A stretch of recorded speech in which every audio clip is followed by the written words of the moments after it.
तो नाटो के बारे तो हमने पहले बहुत पढ़ा है। 2 साल से हम नाटो के बारे पढ़ते आ रहे हैं, नॉर्थ अटलांटिक ट्रीटी ऑर्गेनाइजेशन के बारे। लेकिन नाटो प्लस ये क्या चीज है, और क्या भारत को नेटो प्लस या नाटो प्लस का हिस्सा बनना चाहिए कि नहीं बनना चाहिए? 3 कारण कि इंडिया को इस पर्टिकुलर संगठन का हिस्सा नहीं बनना चाहिए, वो बातें हम इस वीडियो में डिस्कस करेंगे। वीडियो को अंत तक जरूर देखना। देखिए, पहले तो आपको मैं बताऊं कि नेटो प्लस क्या होता है। आप इसको नाटो भी कह सकते हैं, नेटो भी कह सकते हैं। नेटो प्लस रेफर करता है एक सिक्योरिटी अरेंजमेंट को जिसमें नेटो के साथ 5 ट्रीटी अलाइज हैं अमेरिका के। वो कौन से देश हैं? Australia, New Zealand, Japan, Israel, south Korea, ये उसके मेंबर्स हैं। अब कहीं पे नेटो के फोरम के अंदर या नेटो के चार्टर के अंदर तो कोई ऐसा टर्म नहीं मेंशन नेटो प्लस का। बहरहाल ये ऑफिशियली रिकॉग्नाइज ना होने के बावजूद एक इनफॉर्मल सॉर्ट ऑफ एक फोरम है जो कि अमेरिका ने यहां पे 5 देशों का नाम जो प्रपोज किया है कि कैसे ये 5 देश भी नेटो के कंटेम्पररी एजेंडा के साथ मेल खा सकते हैं as far as deterring the rise of China's concern, कि कैसे ग्लोबल डिफेंस कोऑपरेशन को बढ़ाया जा सकता है और चाइनीज कम्युनिस्ट पार्टी का जो इन्फ्लुएंस है वो रोका जा सकता है। याद करते हैं 20वीं सदी को, 1948-1949 के पीरियड को, जब वर्ल्ड वॉर 2 के बाद जियोपॉलिटिकल वर्ल्ड ऑर्डर जो था वो बदला था, जहां पे हमने देखा कि कोल्ड वॉर का एरा शुरू होता है। एक तरफ यूएसए, एक तरफ यूएसएसआर, और यूएसए ने कलेक्टिव सिक्योरिटी अलायंस की स्थापना करी ताकि कैसे यूएसएसआर के कम्युनिस्ट आइडियाज को कंटेन किया जाए। आज अमेरिका ने इस बात को 21वीं सदी में 2023 में इस बात को स्वीकार करा है कि चाहे रशिया जितनी मर्जी लड़ाई यूक्रेन के साथ कर रहा हो, लेकिन रशिया हमारे लिए सबसे बड़ा चैलेंज नहीं है। हमारे लिए सबसे बड़ा चैलेंज चाइना है। तो चाइना को कंटेन करने के लिए कैसे हम बाकी लाइक माइंडेड कंट्रीज के साथ हाथ जोड़ सकते हैं, तो ये आइडिया नेटो प्लस का सामने आया था। नेटो मेंबर्स ने ये आइडिया नेटो प्लस का सजेस्ट नहीं किया था, ये अमेरिका के द्वारा सजेस्ट किया गया था आइडिया। अब इसके बारे में बात इस करके कर रहे हैं बिकॉज भारत को भी नेटो प्लस में एक इंपॉर्टेंट अलाई इंक्लूड करने के लिए कहा गया था अमेरिका के रिप्रेजेंटेटिव्स के द्वारा। जैसे आप जानते हैं कि इस डेकेड की शुरुआत से, 2020 की शुरुआत से भारत और अमेरिका के संबंध बहुत ही ज्यादा मजबूत हो रहे हैं। और रीसेंट जो प्रधानमंत्री जी का विजिट, स्टेट विजिट रहा था अमेरिका में, उसके चलते आने वाले समय में काफी ऑप्टिमिज्म दिख रहा है भारत और अमेरिका के रिश्तों में। लेकिन क्या भारत को इस ऑप्टिमिज्म के वेव को राइड करते हुए क्या इस संगठन का हिस्सा बनना चाहिए? आफ्टर ऑल, अगर इन 5 देशों की भी बात करें, ऑस्ट्रेलिया, न्यूजीलैंड, जापान, इजराइल और साउथ कोरिया, इतना आसान नहीं होगा इन 5 देशों को नेटो प्लस के अलायंस में आके इस प्रोसेस को फॉर्मलाइज करने का। नेटो का अर्लियर जो टारगेट था वो सोवियत यूनियन था, जिसको हम रशिया कहते हैं, और आज नेटो का टारगेट जो है वो है कंटेनिंग चाइना।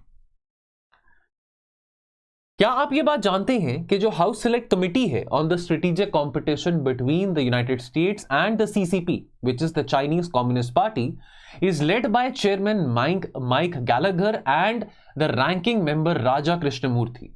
राजा कृष्णमूर्ति वो फेमस समोसा कॉकस, मोदी जी ने स्टेट विजिट के दौरान पे समोसा के बारे जिक्र किया था, समोसा कॉकस के बारे।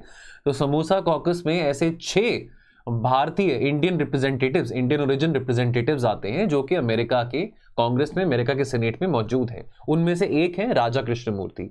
तो इन दोनों रिप्रेजेंटेटिव्स के द्वारा अभी पिछले महीने की ही बात है, यह आइडिया प्रपोज करा गया कि नेटो प्लस को स्ट्रेंथन करने के लिए क्या भारत को भी इंक्लूड करना चाहिए। यह मई 2023 की बात है, कुछ सप्ताह पहले की बात है, जब प्रधानमंत्री जी हमारे अपने स्टेट विजिट पे अमेरिका गए थे। और आइडिया यह था कि ताइवान के डिफेंस के लिए, क्योंकि आप जानते हैं चाइना ताइवान के बीच में भी काफी गर्मा गर्मी रहती है, खास करके पिछले 1 साल से, जब से नांसी पेलोसी का विजिट ताइवान में हुआ था। तो क्या इंडिया को भी इंक्लूड किया जा सकता है ताइवान की डेटरेंस के लिए? Now should India join NATO plus? A very important question. देखिए, बात तो सोचने वाली है कि नेटो के पास, नेटो मेंबर्स के पास बहुत एडवांस्ड मिलिट्री टेक्नोलॉजी है। यदि भारत को यह मौका मिलता है तो भारत को with in the security umbrella of NATO तो काम करना पड़ेगा, लेकिन साथ के साथ यहां पे भारत की जो डिफेंस क्षमताएं हैं, डिफेंस कैपेबिलिटीज हैं, वो बढ़ सकती हैं, बिकॉज ऐसी सोफिस्टिकेटेड और एडवांस मिलिट्री टेक्नोलॉजीज का एक्सेस भारत भी ले सकता है जो कि नेटो मेंबर्स के पास है।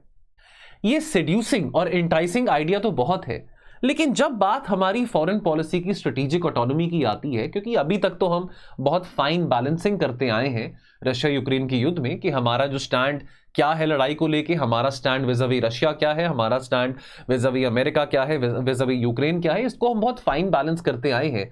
क्या वो लेवरेज हम खो नहीं बैठेंगे? तो 3 कारण यहां पे दिए गए हैं कि भारत को नेटो प्लस क्यों नहीं ज्वाइन करना चाहिए। पहली बात तो, अगर भारत नेटो के फ्रेमवर्क को किसी भी तरह से नेटो के फ्रेमवर्क में इंक्लूडेड होता है, इससे सबसे ज्यादा तकलीफ रशिया को पहुंचेगी और ऑफ कोर्स चाइना को भी। बात इसको ना भूलें कि हम अपने इंडिपेंडेंस से 1947 से लेके आज तक हमारे रूस के साथ, रशिया के साथ बहुत मजबूत संबंध रहे हैं, और हमारी जो स्ट्रेटेजिक पार्टनरशिप रशिया के साथ बनी है, अगर हम अपने स्पेस प्रोग्राम्स की बात करें, हम अपने मिलिट्री मॉडर्नाइजेशन प्रोग्राम्स की बात करें, टाइम टू टाइम रशिया ने हमारी बहुत मदद करी है। कश्मीर को लेके जब भी कोई मुद्दा यूएनएससी पे रेस किया जाता था, उस वक्त रशिया ने काफी हद तक हमको सपोर्ट किया था। रशिया ने हमारी अखंडता और हमारी सॉवरेनिटी को बहुत ज्यादा सपोर्ट किया है। आज भले रशिया उतना ताकतवर नहीं है और ये लड़ाई के बाद, यूक्रेन युद्ध के बाद रशिया बहुत वीक इमर्ज होगा, लेकिन रशिया आज के टाइम पे चाइना पे बहुत निर्भर करता है। ऑल्दो रशिया ने भी वो बैलेंस बना के रखा है बिटवीन चाइना एंड इंडिया, लेकिन अगर हम नेटो को ज्वाइन करते हैं, नेटो प्लस को ज्वाइन करते हैं, हमारा जो मजबूत रिश्ता है रशिया के साथ, ये डगमगा सकता है। दूसरी बात, ये अपने आप में बहुत टेम्पटिंग आइडिया है, बहुत एंटाइसिंग आइडिया है कि हम ऐसे एक फोरम का पार्ट बनना चाहते हैं जहां पे चाइना को कंटेन करने की बात हो रही है, बिकॉज स्ट्रेटेजिकली हमारे लिए भी, हमारी अगर हम सिक्योरिटी पॉलिसी की बात करें, आज पाकिस्तान हमारे लिए चुनौती इतनी नहीं है जितना चाइना है। तो बहुत एंटाइसिंग आइडिया है कि भाई दुश्मन का जो दोस्त का दुश्मन है वो हमारा भी दुश्मन है, तो चलो इस संगठन को ज्वाइन करते हैं। लेकिन यहां पे एक बात समझे, अगर ऐसा military framework under the umbrella of NATO plus हम ज्वाइन करते हैं, इंडिया ज्वाइन करता है, इससे जो हमारी आजादी है, जो हमारा फ्रीडम ऑफ एक्शन है कि कैसे हम एक इंडिपेंडेंट पॉलिसी चाइना के साथ परस्यू कर सके, उस पे एक फुल स्टॉप लग जाता है। और जहां तक ताइवान की बात है, तो देखिए फ्रैंकली स्पीकिंग, तो आज तक अमेरिका खुद ही क्लियर नहीं हो पाया, अमेरिका खुद क्लियर नहीं हो पाया कि वो ताइवान को, अगर कल को चाइना ताइवान के बीच में लड़ाई होती है, तो क्या वो ताइवान की मदद करेगा कि नहीं करेगा।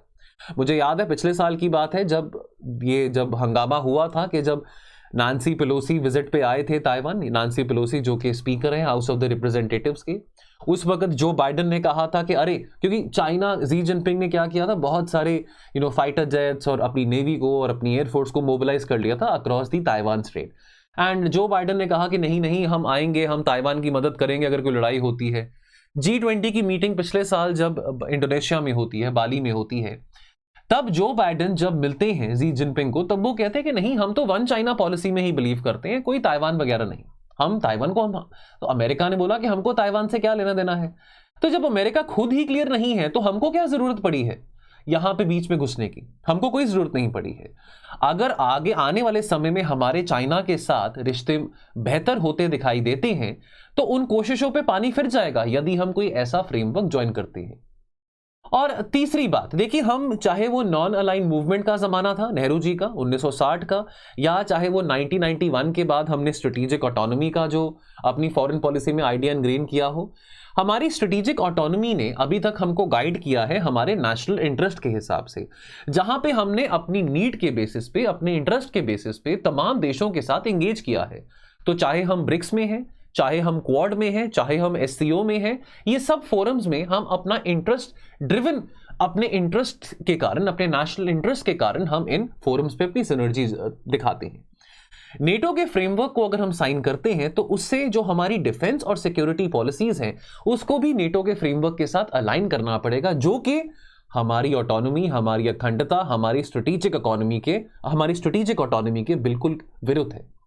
तो जो अभी तक हम इंडिपेंडेंट स्टैंस अपनी फॉरेन पॉलिसी में लेके आते रहे हैं, उसको बहुत ठेस पहुंचेगी यदि हम ये काम उठाते हैं यदि हम नेटो का फ्रेमवर्क ज्वाइन करते हैं। बहरहाल चाइना को कंटेन करने की जहां तक बात आती है तो अभी यहां तक ठीक रहेगा बात को समझना कि जो क्वाड का फोरम है वो अभी तक बिल्कुल सफिशिएंट है, बिल्कुल अप्रोप्रिएट है, बिकॉज क्वाड में जैसे आप जानते हैं अमेरिका, जापान, ऑस्ट्रेलिया, इंडिया, ये चारों देश कोशिश कर रहे हैं कि इंडो पैसिफिक में फ्रीडम ऑफ नेविगेशन को अपहोल्ड कर सकें, रूल्स बेस्ड इंटरनेशनल ऑर्डर को अपहोल्ड कर सकें। So for the time being हमारा जो पोस्चर है to contain China via the medium of Quad, which mind you is not a security alliance, will be more than sufficient. So there is no need for us to join the NATO plus framework. हमारे security, internal और external security challenges काफी ज्यादा हैं, चाहे वो border disputes हैं, we have more than 15,000 kilometres of borders with our neighbours, चाहे वो बॉर्डर डिस्प्यूट्स हैं, चाहे वो इंटरनल कन्फ्लिक्ट्स हैं, चाहे वो रीजनल कन्फ्लिक्ट्स हैं, टेररिज्म है, ऐसे प्रेसिंग इश्यूज का हल नहीं निकलने वाला यदि हम नेटो प्लस को ज्वाइन करते हैं। चलिए इस वीडियो में इतना ही था। बाकी दोस्तों जो बच्चे मेंस लिख रहे हैं इस बारी, यदि आप टेस्ट सीरीज के तलाश में हैं तो आप बिल्कुल सही जगह पे हैं। हमारे टोल फ्री नंबर पे कॉल कीजिए, हमारी टेस्ट सीरीज को अवेल कीजिए, प्रैक्टिस करिए। यहाँ पे live discussion of model answer रहता है वीडियो फॉर्मेट में। और तो और क्या आप जानते हैं कि लाइव आंसर राइटिंग भी हम लेके आए हैं। तो देखिए ऐसे आमतौर पे तो पहले होता था ना कि बच्चे आंसर्स लिख के मेल करते थे, फिर इवैल्यूएट करा के हम फीडबैक देते थे। अभी आप लाइव टीचर के साथ जुड़ सकते हैं, जहां पे आप एक लिमिटेड टाइम में, आपको टाइम दिया जाएगा 7 से 8 मिनट का, जहां पे आप क्वेश्चन का आंसर लिखेंगे ताकि देखें तो सही कि आप क्या with in the time frame answers लिख पा रहे हैं क्वालिटी कंटेंट के साथ। तो इस सब का डिस्कशन, इस सब का एनालिसिस भी हमारे लाइव आंसर राइटिंग बैच में होगा। और यदि आप दोस्तों 2024 के एस्पिरेंट हैं और तलाश में हैं मेंटरशिप कोर्स के लिए फॉर जनरल स्टडीज, तो अगेन आप सही जगह पे हैं।